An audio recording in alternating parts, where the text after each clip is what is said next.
Hello everyone, this is doctor Pramendra Singh Bisht. जरा सोचिए वो समय कि जब पूरी दुनिया के अंदर गर्मी बहुत ज़्यादा बढ़ जाएगी, पानी की प्रॉब्लम क्रिएट हो जाएगी और क्लाइमेट चेंज से होने वाले और भी बहुत सारे नेगेटिव इम्पैक्ट्स पूरी दुनिया और ह्यूमैनिटी पर पड़ने लगेगी। इन सारे इश्यूज़ को डिस्कस करने के लिए वर्ल्ड लीडर्स अभी हाल में ही ग्लासगो स्कॉटलैंड में इकट्ठा हुए एक कॉन्फ्रेंस को अटेंड करने के लिए। इस कॉन्फ्रेंस को कहा गया conference of parties on climate change COP26। तो ये COP26 है क्या? क्या इससे पहले भी कोई कॉन्फ्रेंसेस हुई थी? ये किस चीज़ के लिए हुई? इसमें इंडिया और वर्ल्ड के और भी कंट्रीज़ ने क्या कमिटमेंट किया क्लाइमेट चेंज को डील करने के लिए? आज के वीडियो में हम बात करेंगे इन्हीं सारी चीज़ों के बारे में। क्लाइमेट चेंज को लेकर यूनाइटेड नेशंस की जो एक रिपोर्ट पब्लिश हुई थी हाल में ही, कोड रेड फॉर ह्यूमैनिटी, मैंने उसके ऊपर भी एक वीडियो बनाया हुआ है, तो आप उस वीडियो को भी देख सकते हैं ज़्यादा डिटेल्स के लिए। और अगर आपने अभी तक ये चैनल सब्सक्राइब नहीं किया है तो आप सब्सक्राइब कर सकते हैं ऐसी इन्फॉर्मेटिव वीडियोस के लिए मेरे चैनल फैक्ट्स एजुकेटर को। तो बात करते हैं कॉन्फ्रेंस ऑफ पार्टीज़ COP की, लेकिन उससे पहले हमें एक इम्पॉर्टेंट ऑर्गेनाइजेशन या कन्वेंशन के बारे में जानना जरूरी है।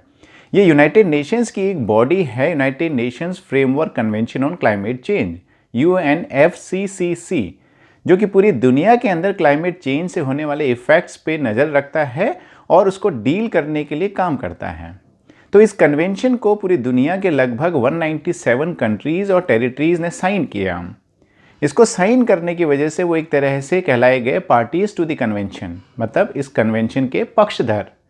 अगर हम बात करें इस UNFCCC की कि क्या काम करता है, किस तरीके से काम करता है, तो आपने देखा होगा पास्ट में जो मॉन्ट्रियल प्रोटोकॉल 1987, क्योटो प्रोटोकॉल 1997 और पेरिस एग्रीमेंट 2015 हैं। ये एक तरह से कुछ कन्वेंशंस हैं और कुछ ट्रीटीज़ हैं पूरी दुनिया के कंट्रीज़ ने जो साइन की और उनके बेसिस पे ही जो काम करती हैं क्लाइमेट चेंज को डील करने के लिए। तो United Nations framework convention on climate change UNFCCC भी इन्हीं कन्वेंशन और ट्रीटीज़ के अकॉर्डिंगली काम करता है। तो 1994 में UNFCCC के एस्टेब्लिशमेंट के बाद जो पार्टीज़ हैं इस कन्वेंशन की, वो कंट्रीज़, वो हर साल लगभग तब से लेकर अब तक मिलती आई हैं और डिस्कस करते आए हैं कि किस तरीके से वो क्लाइमेट चेंज को रोकेंगे और उसके इम्पैक्ट को कम करेंगे। तो 1995 में पहली कॉन्फ्रेंस हुई इन कंट्रीज़ की, जिसको COP1 कहा गया, जो बर्लिन जर्मनी में हुई। और जो लास्ट हुई COP25 वो मैड्रिड स्पेन में हुई 2019 में। तो इस बार की जो कॉन्फ्रेंस हुई थी COP26, उसके बेसिकली 4 ऑब्जेक्टिव थे: मिटिगेशन, अडेप्टेशन, फाइनेंस और कोलैबोरेशन। मिटिगेशन मतलब कोल का जो यूज़ है उसको पूरी तरीके से ख़त्म करना, और जो डिफॉरेस्टेशन है उसको कम करना, व्हीकल्स में स्विच करना, और जो रिन्यूएबल एनर्जी सोर्सेज हैं उनको यूज़ करना।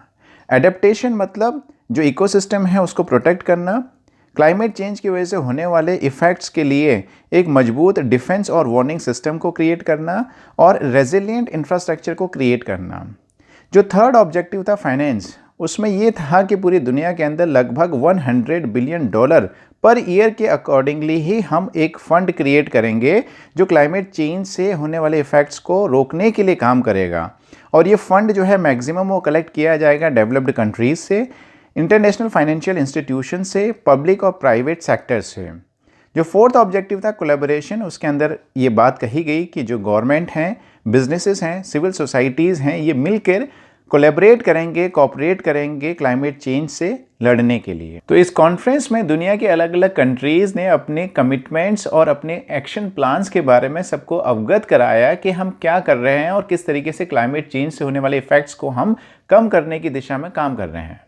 तो इसी सिलसिले में भारत ने भी अपने 5 कमिटमेंट्स दुनिया को बताए हैं, जो इस प्रकार हैं: 2030 तक नॉन फॉसिल कैपेसिटी को 500 गीगावाट तक बढ़ाना, 2030 तक अपनी एनर्जी रिक्वायरमेंट्स का 50% रिन्यूएबल एनर्जी से पूरा करना, 2030 तक अपने कार्बन एमिशन को 1 बिलियन टन तक कम करना, 2030 तक ही अपनी इकोनॉमी की कार्बन इंटेंसिटी को 45% तक कम करना, और 2070 तक भारत को net zero carbon emission country बनाना। तो ये तो थे कुछ कमिटमेंट्स भारत के क्लाइमेट चेंज को लेकर। इसके अलावा इस कॉन्फ्रेंस के और भी कुछ इंपॉर्टेंट हाइलाइट्स थे, जैसे कि 151 कंट्रीज़ ने क्लाइमेट चेंज को लेकर अपने टारगेट्स को रिवाइज किया और अपडेट किया। 42 कंट्रीज़ ने कोल के इस्तेमाल को पूरी तरीके से ख़त्म करने के लिए डेट्स भी डिक्लेयर की। 40 कंट्रीज़ ने क्लीन एनर्जीज़ को अफोर्डेबल और एक्सेसिबल बनाने के लिए 10 ईयर का ब्रेक थ्रू एजेंडा भी बनाया। 120 कंट्रीज़ ने कमिट किया कि वो अपने 75% फॉरेस्ट कमोडिटी को सस्टेनेबल बनाने के लिए फॉरेस्ट लॉस और लैंड डिग्रेडेशन को भी रोकेंगे। 100 कंट्रीज़ ने 2030 तक ग्लोबल मीथेन एमिशन को 30% तक कम करने का संकल्प भी लिया। तो ये तो निश्चित है कि आने वाले टाइम में क्लाइमेट चेंज की वजह से बहुत सारे नेगेटिव इम्पैक्ट्स होंगे, और ये भी है कि आने वाले टाइम में टेम्परेचर भी बहुत ज़्यादा इंक्रीज होगा पूरी दुनिया का। तो ये कोशिश है कि इस टेम्परेचर राइज को 1.5 डिग्री सेल्सियस तक किसी भी तरीके से कंट्रोल करके रखा जाए। तो उसी दिशा में ये सारी कोशिशें पूरी कंट्रीज़, पूरी दुनिया की तरफ से हैं कि हम किस तरीके से अपने अपने यहाँ पे क्लाइमेट चेंज को रोक सकते हैं और कम कर सकते हैं। तो COP26 उसी दिशा में एक कॉन्फ्रेंस ऑर्गेनाइज की गई थी जो कि 1995 से होती चली आ रही है, और ये हम सब लोगों का फ़र्ज़ है कि हम इस पूरी प्रोसेस को, इस पूरी प्रॉब्लम को समझें कि क्लाइमेट चेंज किस तरीके से पूरी दुनिया पे इफ़ेक्ट कर रहा है। इससे कोई भी नहीं बच सकता, ना कोई इंडिविजुअल, ना कोई कंट्री। अगर एक जगह पे क्लाइमेट चेंज के इफेक्ट हो रहे हैं तो उसके इफेक्ट दूसरी जगह पे भी आने वाले टाइम में होंगे। आई होप कि आपको ये वीडियो इन्फॉर्मेटिव लगा होगा। ऐसे ही और इन्फॉर्मेटिव वीडियोस के लिए आप सब्सक्राइब कर सकते हैं मेरे चैनल फैक्ट्स एजुकेटर को। Thank you.